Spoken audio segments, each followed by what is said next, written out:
अरे निशा जी आराम से यार।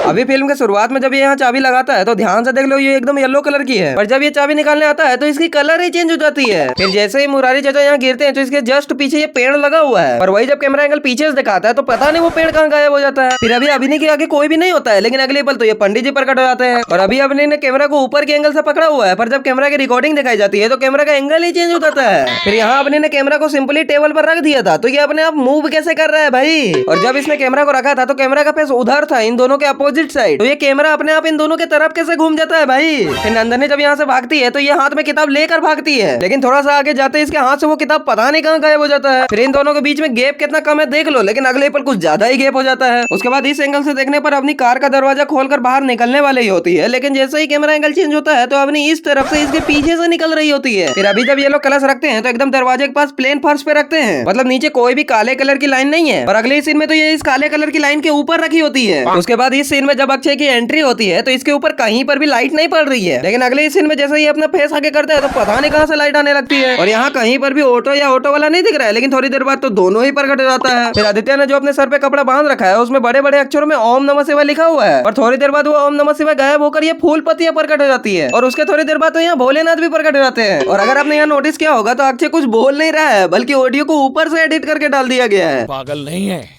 जीजा जी। फिर अक्षय जब नहाने जाता है तो अपना चप्पल बाहर ही खोल के जाता है, पर थोड़ी देर बाद वहाँ से वो चप्पल गायब भी हो जाता है, और ये वहाँ से अंदर से ही पहन के निकल रहे हैं वो चप्पल को। नहीं मतलब क्या ही भूत है यार, ये एक दरवाजा नहीं टूट रहा है इससे।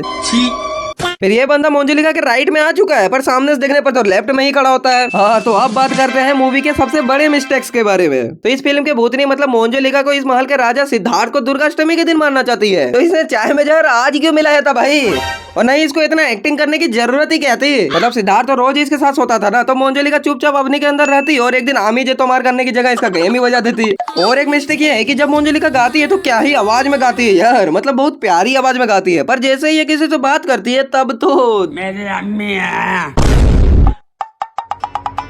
खैर आज के लिए बस इतना ही। अगर आपको वीडियो पसंद आई तो लाइक शेयर कमेंट सब्सक्राइब, और हाँ निशा जी मैंने आपका नाम ले लिया है वीडियो में, तो शेयर करना ना भूलना। लाइक शेयर कमेंट सब्सक्राइब तो कर ही दिया होगा। खैर गुड बाय।